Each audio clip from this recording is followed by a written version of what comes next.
Cristiano Ronaldo, 550 million followers. All football clubs combined in the world are at like 200 million.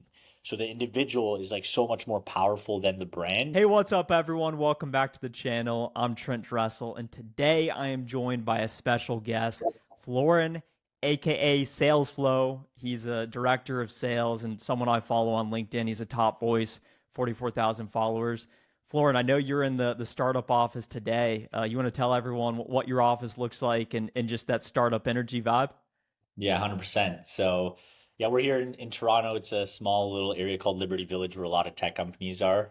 So we have a bit of a co-working space. It's literally just six desks and some monitors right now, and there's some other companies around. But it's super exciting, and it's actually going back full circle because I was the first salesperson at another company in the past called Lupio, where we started in this not this exact little space with six people, but in this building. So it's like a super small world, and it's just nice for me to come back full circle. Man, I think that's a testament to you guys. I believe 60x the ARR at Lupio, growing it from a few hundred thousand in recurring revenue to over 30 million. And I know you're pretty open talking about that story. So for all of those of you who are listening, who are SDRs, account executives, folks who want to get into tech sales, we're gonna try and learn as much as we can from Florin today. So why don't we start with that Lupio story? What were some top lessons being the first sales hire at such a new young company like Lupio before anyone had ever heard of it? Yeah. And it's kind of funny, like playing it back because I feel like most people are very good at attributing success like to themselves and then failures like to like the team or other people. But I try to do the opposite where it's easy for me now to be like, oh, I was the genius that knew that three like employees that Lupio was going to be something big. And I don't think that's the reality at all. Like we were selling RFP or request for proposal response software. So automating these documents that a lot of sales teams have to do. But quite frankly, like in the interview process, I had no idea what RFPs were. The only thing that I did catch this vibe that these three founders, and that was the whole company at the time, were good people. They were smart. They had experience working for other like successful tech companies, although they weren't founders themselves before. So the only thing I could really attribute is I felt this really good vibe, and I think that's a lesson for people that you should follow managers more than worrying too much about like products um, and even things like the market necessarily, because realistically, coming out of school, you're an SDR. Like, are you really going to do a good market analysis of whether this is going to work or not? Because the reality is, not even VCs do a very good job at that. So, something to think about. A common question in the space we find ourselves in is folks looking to start at big mature companies with perhaps more robust training programs, bigger networks, higher pay, but perhaps lower equity upside and wearing less hats and maybe a bit more expendable. Whereas with your unique focus and you have such an insightful perspective with the 0 to 20 million ARR, especially in your LinkedIn bio, and just your focus on building startups up, wearing more hats, the electric brick wall background setting, and folks just doing multiple things. Talk about that dynamic as someone who's worked in these startups, and when folks are looking for new opportunities, should they start at these big mature companies, should they start at these startups, or perhaps someone that starts at a big mature company and that wants to go to a startup? What are some insights we need to know? Yeah, and it's actually a very good question. And my answer is that it depends heavily on what you like as a person. So I'm naturally a pretty like competitive entrepreneurial type of person. Like from grade 9 when I was 14, I was selling newspapers door to door.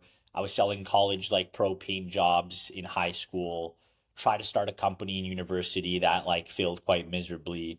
So I just indexed to what I liked quite a bit, and I did work at a bank for a little bit of time in university. That was one of the top banks in Canada, and I didn't really enjoy the corporate world too much. So coming out of school, I was like, okay, I want to work like in a startup scene. I want to start my a company one day.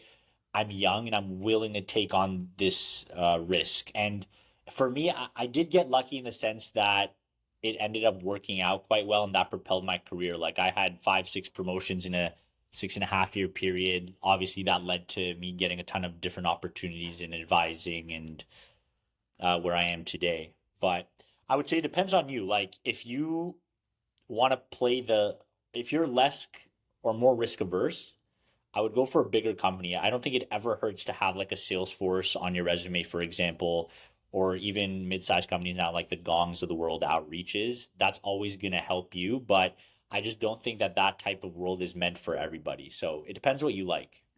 And if you think about it, being able to start at a fast growing tech company with a $70,000 a year on target earning right out of college, putting you in the top 5% of earners, you had a really unique post about this, talking about looping in your why with sales with also just the macro point. There's so much opportunity for those folks who are lucky enough to land a sales job. What is your why sales and why the tech industry?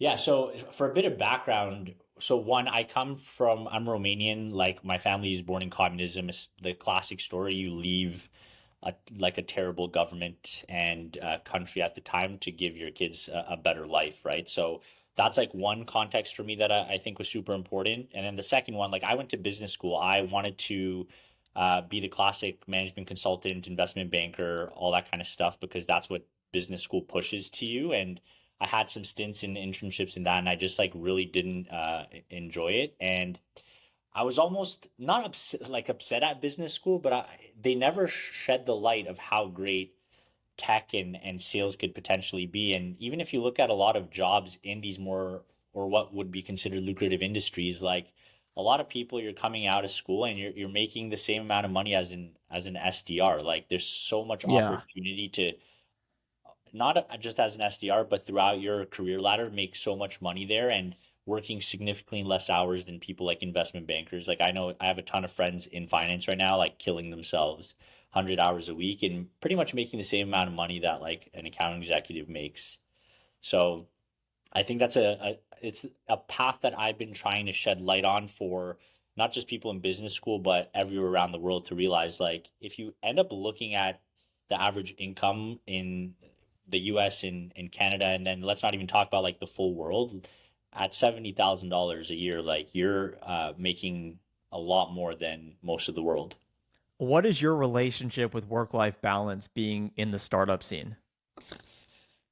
Uh, it's pretty good, I would say. So this also comes back from like me having a bit of a European upbringing where like in Europe, it's more like you don't you work to live, right? You don't live to work. That was just always like the way it was. And even now I have like family in Italy, you have like siestas for a few hours a day. And sometimes you get jealous of that stuff, right? And also my founders at every company I've been at, work-life balance has been like a pretty big thing. Like we're not people that grind 12, 15 hours a day because we know that you're not that useful after like 12 to 15 hours. So we try to like be really efficient in the work that we do and still enjoy our lives. And that's always been how I was brought up from a like European background. And I'm quite like glad about that. I never want to be this guy that just like talks about hustling 24/7. Nothing wrong with that. It's just not who I am. You got to be careful not to book any of those mid afternoon demos after one of those siestas. 100%. I don't take 2 hours yesterday. This is my fault. I know sometimes in the office we would go out and do barbecue occasionally. Or we had this thing called Pasta Thursday and custom pasta, and all of us young SDRs, you would do it after one of those big lunches, and you're in the massage chair, you're chilling the rest of the afternoon. Not many calls are being made. 100%. Yeah, don't get me wrong. There are days where you just have to like put in the work, and at the end of the day, we didn't get to, a 9-figure company by like chilling. So it is a very like interesting balance to try to figure that out. Speaking of chilling, I think of the word cold, and a big part of your success, Florin, has been cold emailing. We have a mutual friend, Chris Orlob, pclub.io, that I know you just launched a course on your cold email mastery. I happen to have my cold call course on it. And I think he's done a really interesting job selecting these different perceived thought leaders or practitioners, folks who really specialize in this unique skill. And you talk a lot about cold emailing and best practices. You had a really interesting post about a colleague of yours getting a response from a CEO, and it was just, P.S. I'm not a robot holding a whiteboard with a robot. Emails fit 150 characters less, that catchy first sentence. When you think about cold emailing, and let's say you starting at the new company, what are some steps you're taking when constructing those emails to send the prospects? Yeah, and I actually think this is where a lot of people get it wrong. And even now that I'm advising a lot of companies, I don't even think founders really do this exercise well. But before even getting into copy or worrying about messaging, people actually need to get into the heads of their buyers and really understand like what is their world, what do they do on a daily basis, what metrics are they evaluated on, and that's actually a hard lesson that I had to relearn at Barley because even my founder gave me some feedback at one point. He's like, "Hey, like your emails, like you have these frameworks, you have these structures. They obviously like work well, but you're actually like, do you fully understand what this persona does on a daily basis and what they're evaluated on?" Because he's like, in my opinion, this messaging that falls a little bit flat if you truly understand them. And that actually made me go back and I reached out to my network. I ended up interviewing like 10 to 15 different HR leaders. I ended up reading like part of a textbook on compensation to really understand the fundamentals before I even worried about crafting messaging because that's what I think most people are missing and why like a lot of messaging falls flat. So As yeah, you that as you so read through the textbook and understanding the fundamentals, when you put yourself in the shoes of your buyer, how do you then use that insight to then start to craft your messaging? Is it just coming across as, hey, I'm more empathetic, I understand the challenges you face, or also, hey, I'm a thought leader, I see what's ahead of the corner here, and this is what you need to be thinking about? What are some of those different dynamics that you're considering when using messaging, not only written but also verbal as well in meetings? yeah. Well, I think the way that you resonate with buyers is so you need to build trust with them, and the way that you build trust is if you can articulate their problem to them either as good as they can or better. So that like that's what I'm doing when I'm reading the compensation textbook. I'm trying to understand how like they're doing certain processes right now manually and being able to articulate that pain point to them so that they're like, whoa, this person actually understands my world. And then that's how you build trust. And that's what I think is missing. Everyone like focuses on open rates and reply rates, which I don't think are not a vanity metric. Like they are important and you can do little hacks to improve them. But if you understand your buyer, like you're gonna get more reply rates. That's just the way it is. And for those folks who are in sales today, actually applying yourself and learning what you need to know. I read a Dr. Seuss quote this weekend that it just stuck with me. And it says, the more you read, the more you know, the more you learn, the more places you go. So as you think about the role of the modern sailor, especially solution selling, selling software, it's so important to actually do that self development so that you can be differentiated as a thought leader. When you made the course for P Club, Florent, I'm just curious your thoughts behind it. As someone that puts out so much free value, at least I know for myself, deciding, hey, I'm going to make a course and charge for my knowledge and understanding. I think it helps folks go deeper and really apply themselves and invest in the knowledge. What was your reasoning to decide I'm going to make a course? Yeah, so and it's interesting too because I also have these perceptions where I'm like, I don't want to be that guy that just like selling a Totally. course. And one thing that I was very careful of doing was I'm never gonna create a post where someone pays for something if I don't feel like I actually really understand the topic. And a perfect example of this is so I've been an account executive for 3 years in the past. I feel like in that third year, I started to get pretty good. And now I took a break, went into SDR leadership for 3 years, and now I'm back into selling. I don't think, quite candidly, I'm at a point yet where I'm good enough where I'd be comfortable charging for a course. So this is not something that I'm just doing to like make money up front. It's like I want to master something I've been prospecting for 10 years. I saw this as a great way to put all the learnings that I've had over the last 10 years into a package and a video series, essentially, which I've never done before, where I think a lot of people can benefit. And Chris Orlob ended up reaching out to me, and I think the reason that we ended up actually releasing it now in July, we've been working on this since April, was because this year is not only one like very difficult, but with this transformation of like AI and this focus on automation, I think a lot of us are losing the human touch and understanding like the fundamentals of copywriting, of human psychology. So I wanted to incorporate that into a course and like really help people understand how to break through the noise right now.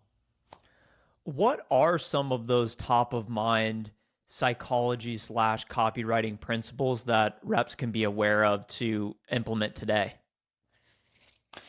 Yeah, so there's in the course there's like the 10 laws of copywriting, which I think like David Gearhart actually, who's this chief marketing officer at Drift for a time period.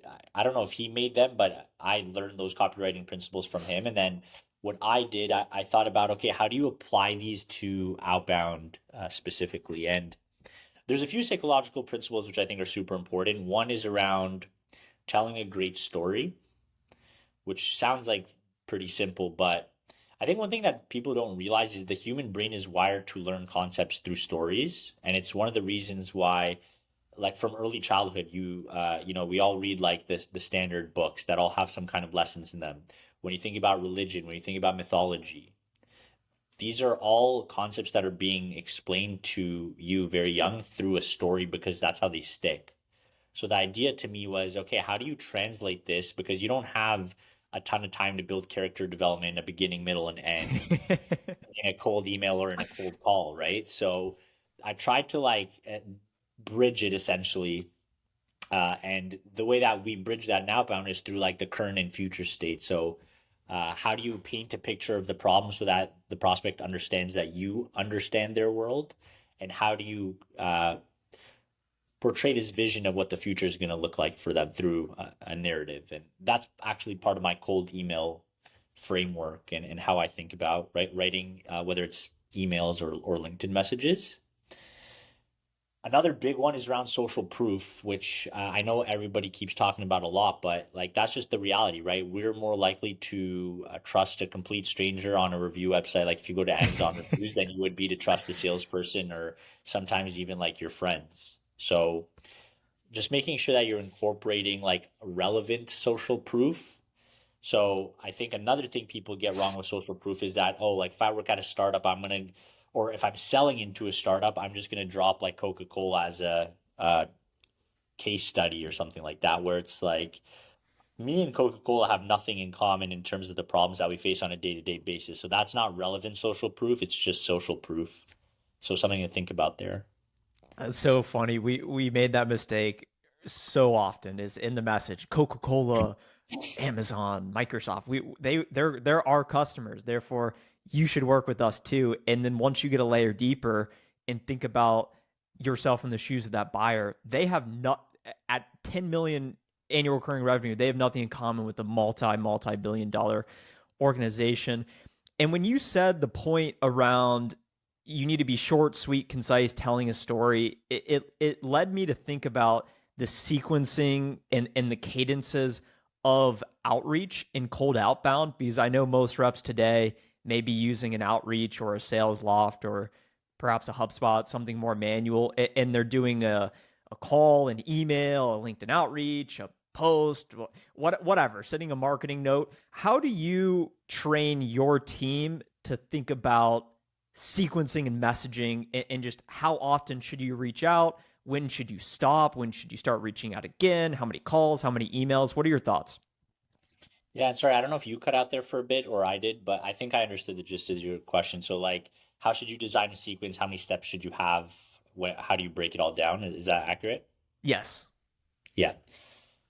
Yeah, so this is interesting. I had a kind of like a spicy post, I think, on Friday too, which got a ton of comments. It's funny because there's always haters too in the comments, and I'm like, listen, you can hate all you want. I'm in the trenches every day. I literally have a newsletter prospecting from the trenches. I'm just posting what works for me and based off of the data that I have. So if you don't like it, that's perfectly fine. I'm just going to continue doing what works. But sequences, I'm very much I very much base my sequence design off of, other people's. I think Sam Nelson's Goji sequence is the legendary one where I've tested hundreds, if not thousands of sequences, probably in like 10 years. And time again, that general sequence structure ends up working quite well. So I made a few modifications, but the main thing that I see from even getting outreach myself, almost nobody does like a full sequence that's multi-channel and like actually sticks to the appropriate frequency. Usually I'll get like 3 to 4 emails max from somebody. Most people don't even cold call uh, that send me emails. And even less, in my opinion, do like LinkedIn at the same time too. So I think in order to be literally in the top 10% of sellers, all you have to do is have 15 steps in a sequence. Actually, make sure that you have, I usually do 6 emails per sequence, 2 threads, uh, 2 first emails that are based off of my email framework, 2 bump up emails, and then 2 value add emails where I'm not asking for anything in return, and it's not a case study. It's like an industry report or an article that I actually think this person can get value from, and a lot of the times not even from our own company blog or website. And then having what I call bursts, where you have like essentially a LinkedIn message, a call, and an email in the same day, actually within the same like hour or two to let the prospect know that you're there. The reason I think that works is because I actually see it work on myself. Like if someone calls me, sends me an email, and then sends me a LinkedIn message in an hour, I at least know they're there. And it goes a little bit to this idea of brand and name recognition. And I think we have a lot to learn from marketing in how we think about sequences. So I rambled a bit there, but we can go deeper into different topics on sequences too. The meta point that if you just have 15 steps and you're constantly emailing and calling, you're at least going to put yourself in a position to gain the awareness of your prospect. And then of course there's a lot of nuance with the messaging. Something I'm curious about, Florin, is you sell to comp leaders, HR department, but a lot of your LinkedIn post is more so in the trenches, sales best practices. How do you think about LinkedIn as a tool? I know that you've shared a lot of commentary around best practices with LinkedIn Sales Navigator and the features. So using it to find prospects, but then balancing using it to build your own personal brand. So how do you think about it? Yeah. And I'm glad you brought up this topic because a lot of people actually reach out to me and they're like, "Oh, you're a social selling expert.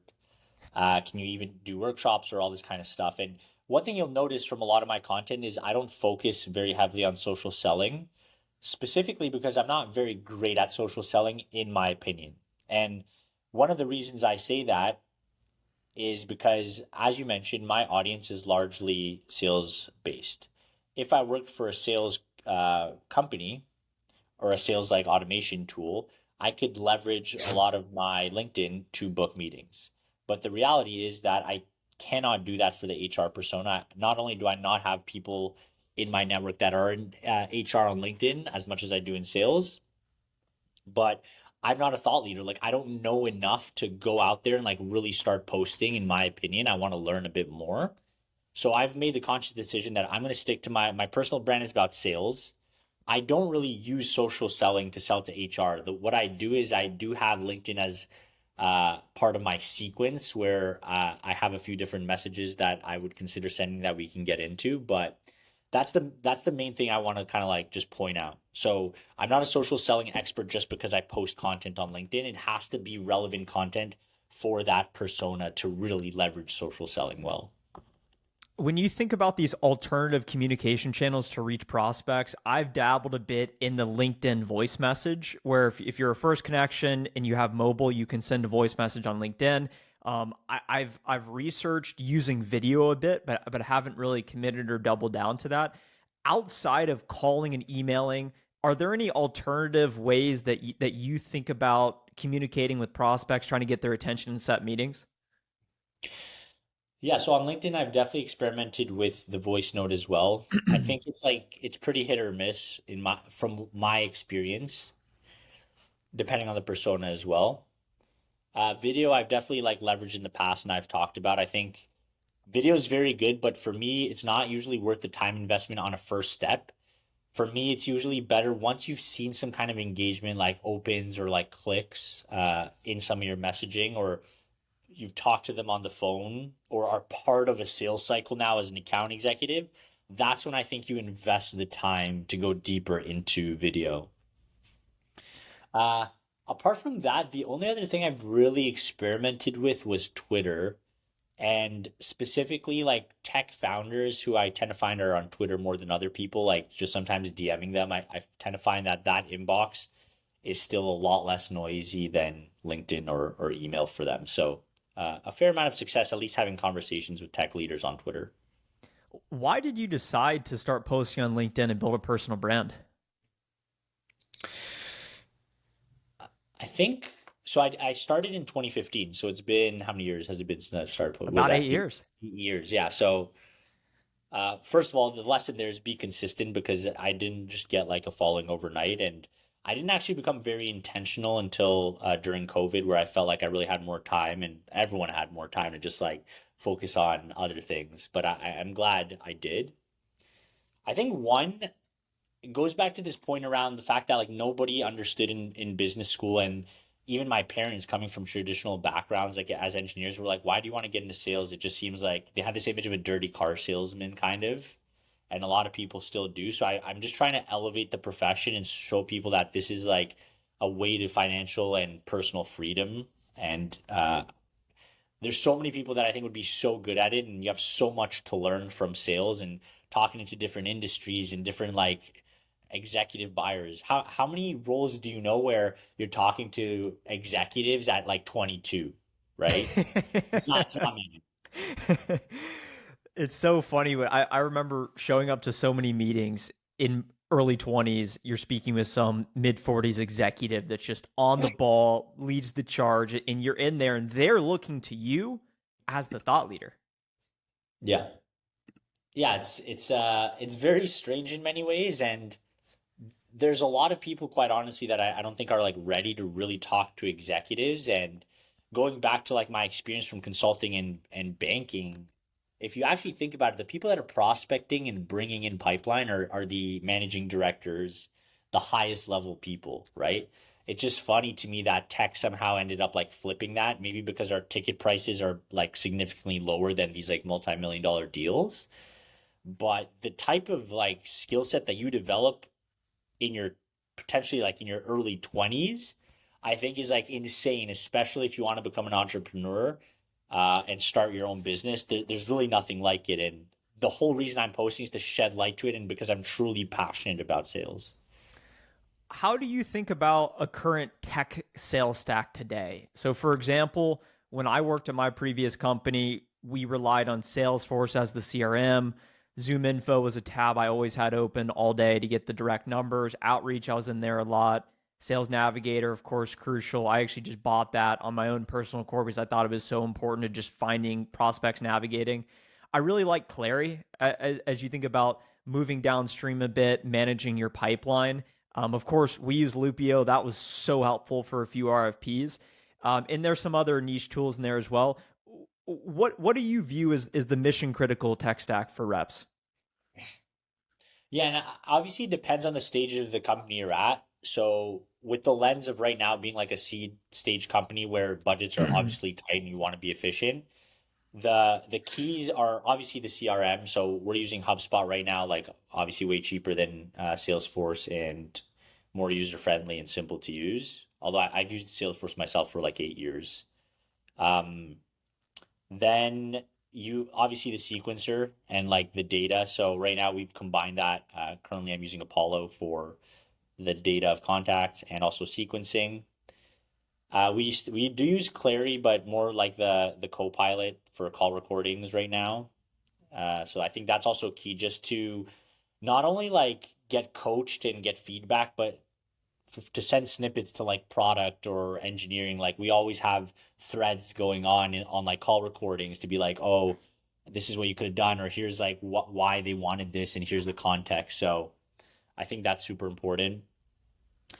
The other thing I actually missed, I'm using KeyPlay right now, which I really like. So I think half the battle before going into like contacts and finding people is what are the right accounts to reach out to. So Key plays a newer company that helps you like score accounts based off of different signals and algorithms. So it builds my target account list based off of certain attributes that I care about.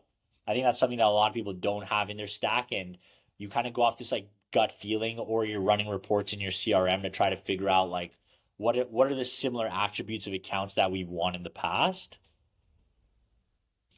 Uh, and oh, obviously I didn't include LinkedIn Sales Navigator. I feel like that's almost a given these days. Like you must have that.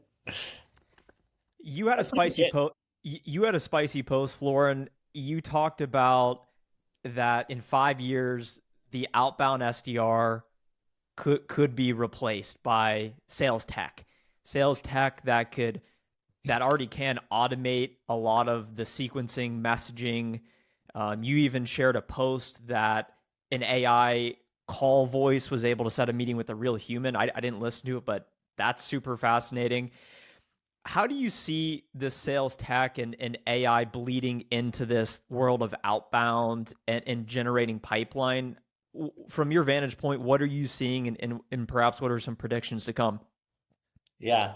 Yeah, super relevant. I just wrote this topic on my newsletter for Sunday and today, which is it's Monday now. I just actually put this on LinkedIn and obviously have some thoughts. So I pretty much I've kind of been obsessed with trying to think through like what does the future hold because being I'm always the type of leader that wants to be on the forefront of like understanding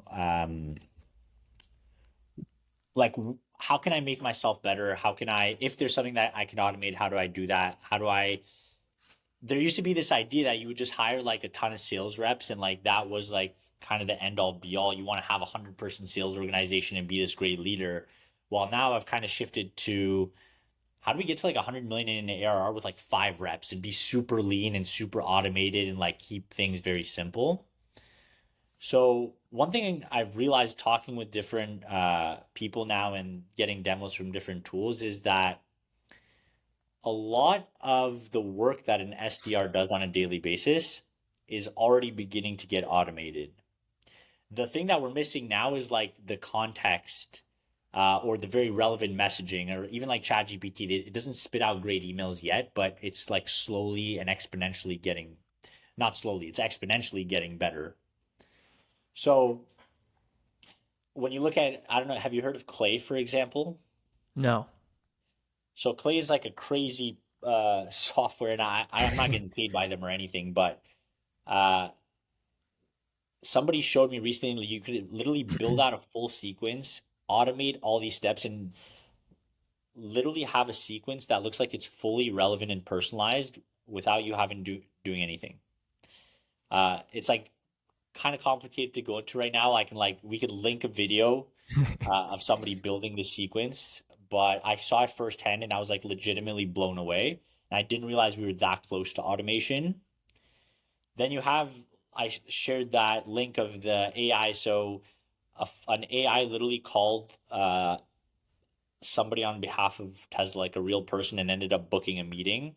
It's not a perfect call. There's like still quite a bit of like lag between the person and the AI, but like it worked. The AI was responding in real time. It was relevant responses, and it like truly like makes you think a little bit. Like, holy shit! If all this is getting automated in 2023, what in the world is going to happen within 5 years?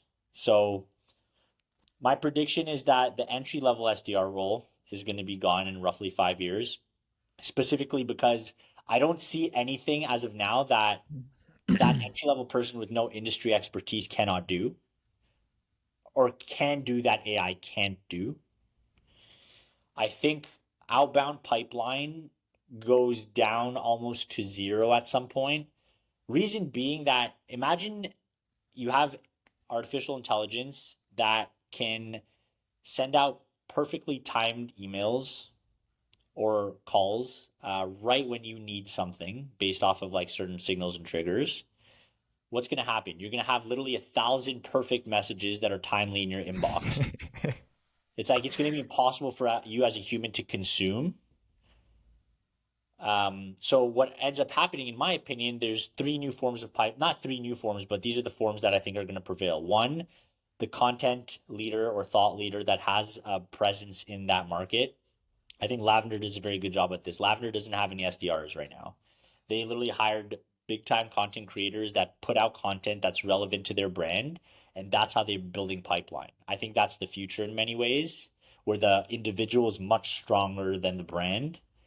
And even in my newsletter, I have this image. It's like Cristiano Ronaldo, 550 million followers. All football clubs combined in the world are at like 200 million. So the individual is like so much more powerful than the brand. And I think people are starting to realize that and leverage it more. So imagine instead of five SDRs, you have a content creator with 100,000 followers. That person, I can guarantee you, books significantly better, more warm, and ready to close deals than any outbound SDR ever can because they also have the context and understand the problem. Two, you have um, leveraging networks, not a new concept, but employee networks, founder networks, partner networks. We've been doing that already, but there's new platforms I'm seeing like Reveal, like Crossbeam, like Partner Stack that are making it easier now to upload lists of everyone in your network and see like cross-reference target accounts to see how you can get introductions. And then the last one is the growth hacker. So like this Eric guy who built this whole automated sequence in Clay. I think that's the near term future. But again, going back to the point that there's going to be thousands of amazing emails coming out from all these different sequencing tools. I think that also dies down before anything else. So sorry, a lot there. You can tell I'm passionate about it, but we can dive deeper into any one of those. Man, those reps that are commenting hate messages on your LinkedIn post, they're in trouble.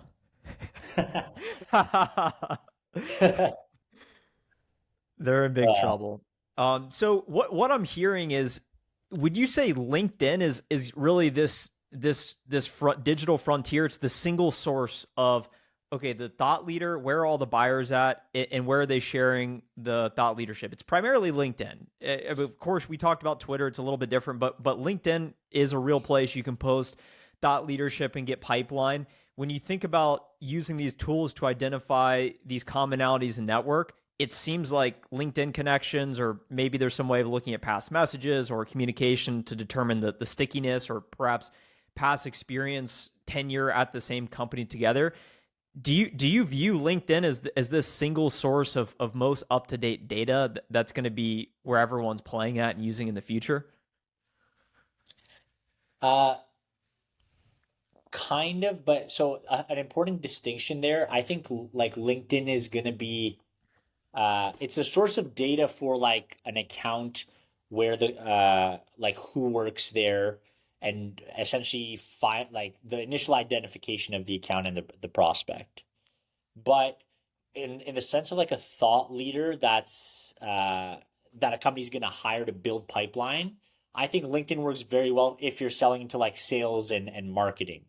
But I think there's going to be the creator that you're going to hire off of Twitter that like is killing it in a certain niche. Or if you're an engineering, like selling into engineering leadership, maybe like there's discords or like Slack groups where someone's a thought leader. So I don't think LinkedIn is the medium necessarily where you hire all content creators because right now, at least in my opinion, LinkedIn is skewing to sales and marketing thought leadership. And that's where that persona likes to hang out, but not every persona hangs out there.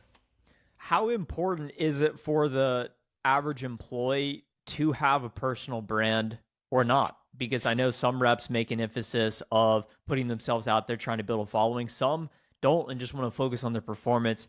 What role do you see the personal brand playing in someone's trajectory trying to navigate their career? In my opinion, if you're interested in building pipeline in the future, I think building a brand is one of the only ways that you're going to be able to leverage to benefit from that skill set essentially. But I don't think it's important for everyone. Like if you don't want to be in like a pipeline generating type of role, I don't think it's necessarily going to be super useful for everyone. Or if you don't want to start like a side hustle or something. If you, I know a lot of account executives right now, and by the way, I think consultative account executive positions are going to be around for a long time, and might even be the way that companies are going to differentiate let's hypothetically say in 15 years, there's AEs that can that are fully AI or robots. I actually think a differentiation is going to be that we're human centric, and you actually have a human on the other line that's going to talk to you. So I think that type of role is going to be around, and I don't think you need a personal brand for that. As a matter of fact, the best AEs I know right now don't have a personal brand. But if you're trying to build pipeline, you better consider a personal brand. Well, what I want to end with, Florin, is you've built up your brand on LinkedIn, 44,000 followers, which is really impressive. The top voice and just doing it for 8 years, the consistency. Um, why do an email newsletter? What was the thinking behind that, and what has your experience been trying to then convert that audience to loyal followers or fans that really want to get involved with you and follow your newsletter? Yeah, I think so. Obviously, I LinkedIn's been my base. The one thing about LinkedIn is you're limited to a certain character count, right? It's pretty long, but it's still a little bit limited. So one thing I realized with the newsletter and why I wanted to develop it was it let me like really build out my thoughts and explain what I'm thinking in without any limitation. And that's really why I started to do it, and I've been getting really good feedback on that. And there's like the saying, writing is thinking. And for me, when I write things down, it really solidifies my thoughts and lets me compartmentalize everything. Like even right now, I feel like I'm going off like quite a bit, but if I sat down and wrote all these thoughts down, I'd be able to structure it in different sections and really understand it better, right? Than this free form, like just regurgitation of content. So that's why I do it. One for myself, and two for so people could see my full thoughts laid out. Well, you're doing something right because your LinkedIn posts, almost all of them are certified bangers and get a ton of engagement and folks really seem to be liking what you're sharing. So for those of you that resonated with what Florin had to share here today, you can go to LinkedIn and just type in Florin. You'll find him. You'll see his newsletter. And if you're interested in learning more about his cold email and copywriting principles and cold calling from me, you can visit pclub.io and we have some courses on there and some other great ones as well. Florin, thanks so much for being here today. Yeah, thanks, Trent. I really appreciate it.